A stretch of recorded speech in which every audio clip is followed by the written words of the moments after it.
Hello. What's up, YouTubers? Feels like it's been forever since we recorded, but it's only been like a week. But Skates and the D here again, throwing it down. What are we reviewing this time? The Holy Grail, Battlefield 3. So, we've all been waiting for this game. Me, the D, our buddy Robert's been nuts. He's actually sitting in this room right now, playing it on PC, which is the way it's actually meant to be played. Look at him go. Oh, he's gonna crash. He just totally crashed a helicopter right now. He's so bad with flight. Okay, so, the game, incredible. We cover a lot of things today. We're going to cover the single player. We're going to cover the multiplayer. I haven't played co-op. We have not played the co-op, but we will, and maybe we'll throw you guys a second review after the fact, after maybe 20, 30 hours into the multiplayer, after some time beating the single player. We have gotten about halfway through the single player, and we've gotten pretty deep into the multiplayer. We just wanted to get you guys this review not too far after the game's already been out. Yeah, we got to review it now, because you know what comes out in 2 weeks.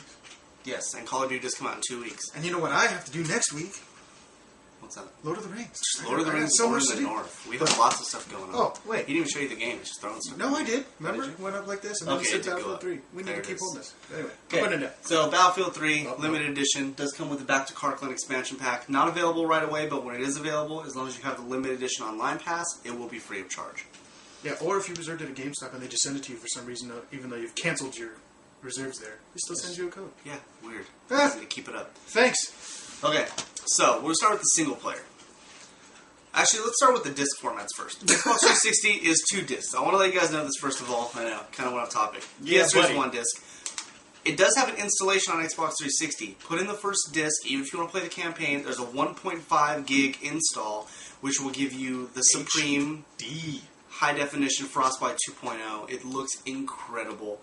The game looks amazing even without that installation, but if you have the hard drive space, or if you can clear some up, definitely recommend it. Okay. Graphically, the game is incredible. Destruction, like nothing I've ever seen. Everything can literally be leveled. Yes, Everything. absolutely everything. I mean, in the multiplayer, we found ourselves shooting at concrete and chipping it away so that one of our guys who's a sniper can easily hit that exposed enemy. Things like that add so much more strategy to the game. I found myself dying in the campaign, trying to find cover. It gets blown away. What do you know? They've got a nice RPK set up. Boom, boom, boom. Dead because my cover's gone. Gone. So, in the campaign. Now, this is the part where I will say it again, and I tell everyone, I can't stand IGN. Let me tell you about this, okay? Yeah, buddy. They gave the game a 9.5 out of 10. Okay, that's a great score.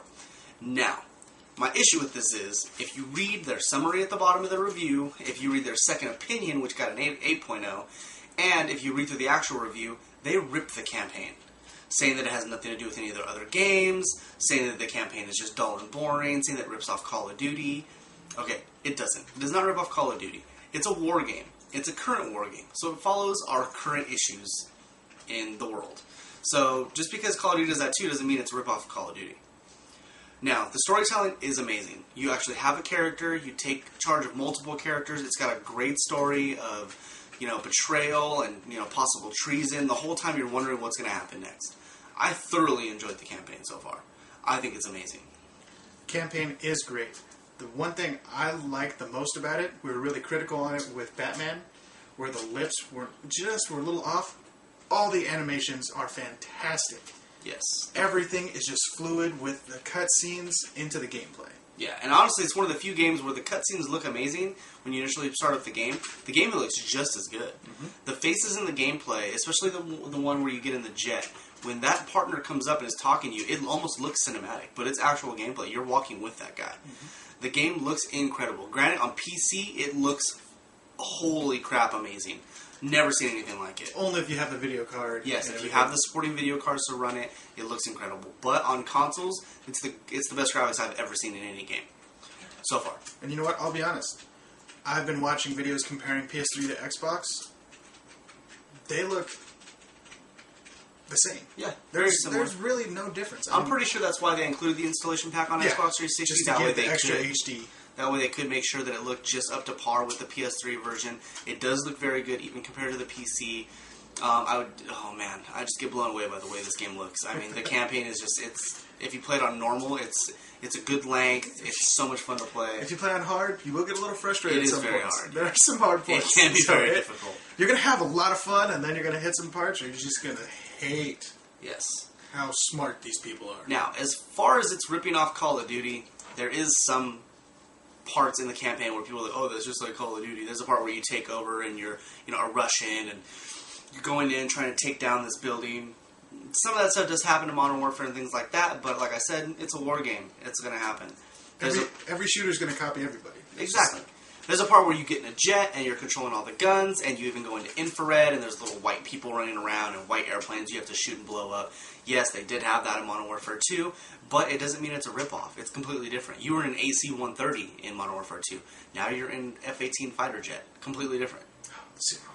Yeah. Oh, dude, when the fighter jet takes off, it's so insane. Like, you feel just so powerful. It's awesome. Honestly, I think one of the best parts, you don't do anything with this one. It is just kind of a cutscene, but just to point out how realistic it is, they do have your F-18 Super Hornet land on the carrier at night, just like they do in every mission. Yes. And to start in the F-18, you actually check your flaps, you check your wings, you check your guns. You go through all the steps you would actually go through if you were an actual F-18 pilot. It's not like pretty awesome. The mission starts and you're just in the air already. You actually take off. It's cool. It's pretty awesome. You go through the actual tasks of flying around the air carrier to make sure that everything's working properly and to make sure that you're coordinating correctly with the intel. It's amazing. Like, it's so realistic. Very detailed. Very detailed. So, that's the campaign. It's amazing. It's not what people say it is. It's not bad. Everyone's ripping it. They shouldn't. It's an awesome campaign, especially for a war game. It's got so much storytelling in it. Yeah, it's fun, good story, and really just keeps you wanting to play it. It does. I'm having so much fun with it, and so is he. So, I mean, right there you have it. Into the multiplayer. Wow. First started up in the multiplayer. I have grown up a Call of Duty guy. I mean, when I say grow up, I mean, the last 5 years playing first-person shooters online. Started with Halo. Not really a huge fan. Got Call of Duty 4. I was hooked. Modern Warfare, or World at War, amazing. One of my favorite games. Modern Warfare 2, it was pretty good until the whole thing happened with the lawsuit and they stopped monitoring the servers and everything got really hacked and lame. Black Ops, was not impressed.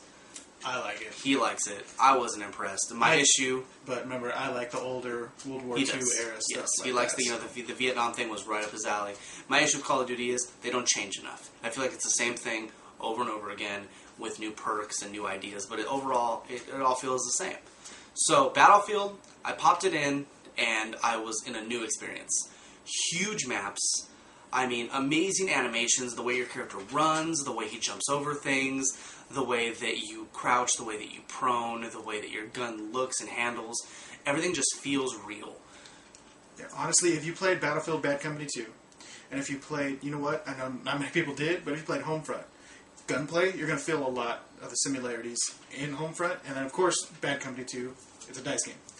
You're going to see similarities, but it's all awesome upgrading, progression, and ranking and everything. And for people that rank up so fast in Call of Duty, try and do that in Battlefield. Yeah, much more difficult. Played what? I put at least 4 hours into the multiplayer. I'm at level 2. Yeah, it does take a while. Especially when you get higher up, you don't have your challenges and things like that. You have to work for every point. The cool thing about Battlefield is, for people who are like, man, I go in there and I die so much because I'm a runner and gunner. That's me. My kill-death ratio, it's usually not positive because I like to get out in the action, I like to run and gun. But in Battlefield, you get points for throwing med packs. You get points for supplying ammo. You get points for suppressing fire. Oh, yeah. All based on what class you pick. So you actually get a lot of points. Last night, I was playing with some buddies, and I was like 9 and 15, and I was like second in the leaderboard because I was suppressing fire, I was taking objectives, capturing flags, and I was like all the way at the top.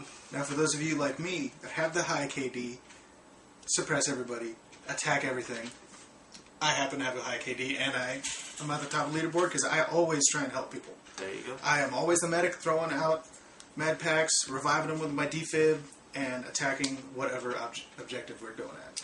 Definitely team-based. It's you. You want to join a squad even if you're not playing with anybody you know. You can spawn on your squad, which is convenient in the really big maps because we don't have to run forever. There was one match where I did just accidentally hit the spawn point. I kind of felt like I was playing Fallout New Vegas because I was running forever.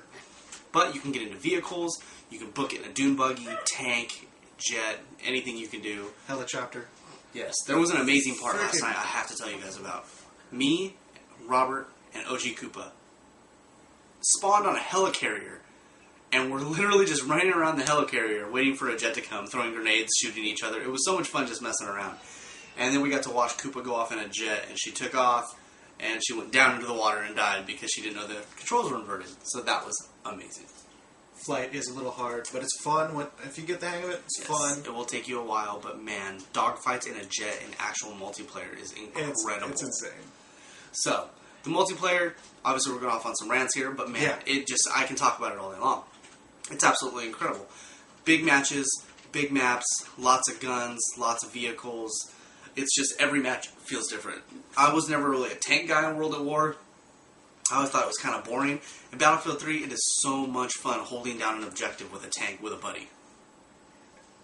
Dude, just being the second gunner on it, it's just awesome. You don't have to drive. You get so many points. You just lay into somebody. And the awesome thing is, if you are an engineer, I always say, get on the gunner inside the tank. You can shoot people, have them park, keep the enemies on one side of you, and then you can get out of the gun and repair the tank. And you get points for repairing. Jump back on the gun, kill more people, get out, repair. You can just rack up points like that forever. Got a feeling we're going to wrap this up. Yeah, we probably should. So, multiplayer, amazing. Awesome. I'd give it a 10 out of 10. Just the multiplayer alone. 10 out of 10. Campaign? As a war game, 10 out of 10. Yeah, as a war game. I mean, if you're going straight like a regular game, 9. Yeah, if you want to compare it to the storyline of Batman or something like that, I give it a 9 out of 10. Yeah. But if you're looking to compare it to Homefront, Call of Duty, anything like that where it's a first-person shooter, definitely 10 out of 10. It's the best storyline I've played so far in a first-person shooter. Thoroughly enjoyed it. Still enjoying the multiplayer. I'm going to be putting a lot of hours into this game, as is the D. Oh, yeah. I mean, we're probably going to be bringing you some really... when PVR comes, we're going to be putting some funny Battlefield videos and some awesome kill videos. Honestly, within 3 to 4 weeks. That's going to be... You heard it there. We're holding them to that. So, definitely get this game. Buy it. Don't rent it. Don't Redbox it. Don't GameFly it. Don't trade it in. Buy it brand new. Get the online pass. Play as much as you can. It's going to be a hard thing versus Call of Duty. Honestly, like I said, my fiance, she's a huge Call of Duty fan. 1550 Prestige and Black Ops. She's playing Battlefield with us now, and she absolutely loves it. So, we are going to be doing a video for reviewing Call of Duty Modern Warfare 3. And we're going to be doing a Call of Duty Modern Warfare 3 versus Battlefield 3 video where we're going to be interviewing a Battlefield 3 specialist and a Call of Duty specialist, both of which played the other one's game. And we're going to see, after everything, which one comes out on top. Anything else to add? We got to wrap this up. All right, we're wrapping it up, guys. Subscribe, comment, share it with your friends, tell everybody you know. We're taking down IGN. We're coming for you guys. Tired of your bad reviews, tired of you guys scaring people away from games. We're coming for you people in corporate offices. Peace.